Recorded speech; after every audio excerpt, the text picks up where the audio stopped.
আছেন? দয়া করে একটু দরজাটা খুলুন না। শুনছেন? একটু খুলুন। আরে কি হয়েছে? খুলছি তো। কি আছে?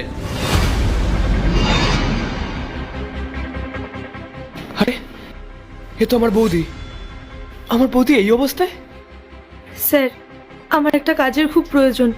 আপনার বাড়িতে ঘর মোছা, বাসন মাজা, রান্না করা কোনো কাজ হবে স্যার? যে কোনো কাজ দিন, আমি সব কাজ করব। দয়া করে আমাকে ফিরিয়ে দেবেন না। না, আমার বাড়িতে কোনো কাজের লোকের প্রয়োজন নেই। আপনি অন্য কোথাও কাজ দেখুন। স্যার প্লিজ এমন বলবেন না। আমি খুব ভালো রান্না করতে পারি। আপনার বাড়িতে যদি কোনো বাচ্চা থাকে, তাকে আমি পড়িয়েও দেব। আমার টাকার খুব দরকার স্যার, দয়া করে আমাকে ফিরিয়ে দেবেন না। আমাকে জানতেই হবে আসল ঘটনাটা কি।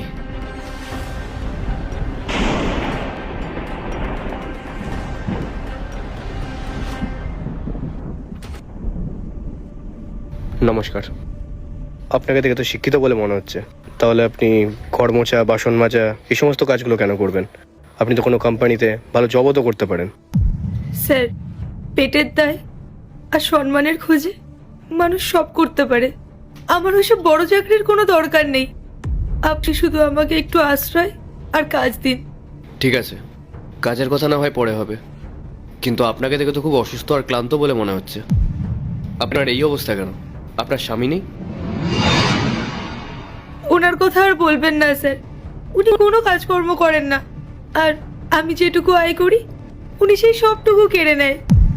বাধা দিতে গেলে খুব অত্যাচার করে। এই যুগে দাঁড়িয়েও এত অন্যায়? আচ্ছা, আপনার পরিবারে এমন কেউ নেই যে আপনার এই বিপদে পাশে দাঁড়িয়েছে কিংবা দাঁড়াতে পারবে? আমার একজন দেওর আছে স্যার, ও এই শহরেই থাকে।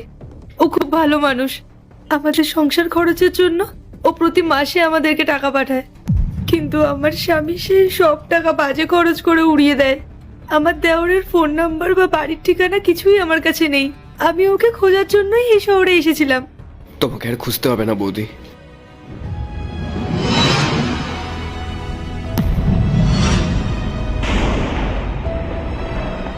তুমি একদম ঠিক ঠিকানায় এসছো।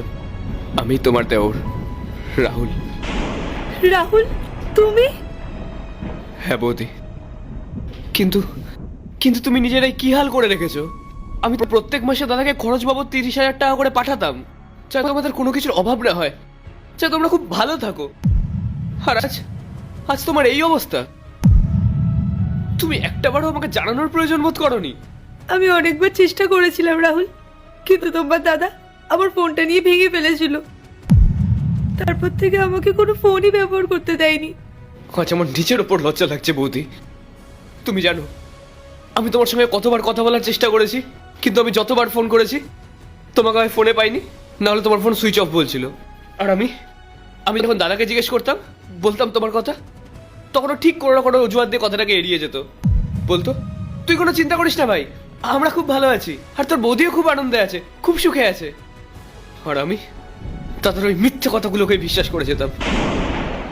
বৌদি, আজ আমি যেই জায়গায় দাঁড়িয়ে আছি না, সেই জায়গায় পৌঁছানোর পেছনে সব থেকে বড় অবদান হচ্ছে তোমার। তুমি নিজের শখ আহ্লাদ সবকিছু বিসর্জন দিয়ে আমাকে পড়িয়েছিলে। আর আজ আজ আমার বুকটা ফেটে যাচ্ছে বৌদি। যে মানুষটাকে আমি আমার দেবী মানতাম, আজ তার খারাপ সময় আমি তার পাশে থাকতে পারলাম না। আমাকে ক্ষমা করে দাও বৌদি, আমার অনেক বড় অন্যায় হয়ে গেছে। না রাহুল, তুমি কেন ক্ষমা চাইছো? তুমি তো তোমার দায়িত্ব ঠিকঠাক ভাবে পালন করেছো। ছাড়ো, ভগবান যে শেষ পর্যন্ত আমাকে তোমার দরজা এনে দাঁড় করিয়ে দিয়েছে, এটাই আমার কাছে অনেক বড় পাওয়া। আমার আর কোনো দুঃখ নেই ভাই। অনেক হয়েছে বৌদি, তোমার এক ফোঁটা চোখের জল আমি আর সহ্য করতে পারবো না। আজকের পর তুমি আর ওই বাড়িতে ফিরে যাবে না। আজকের পর থেকে তুমি এই বাড়িতেই থাকবে।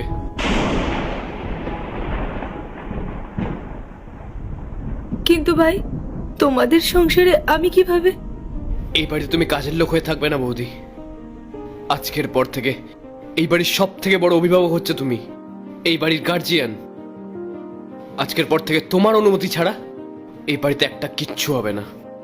আসো বৌদি, ভেতরে আসো।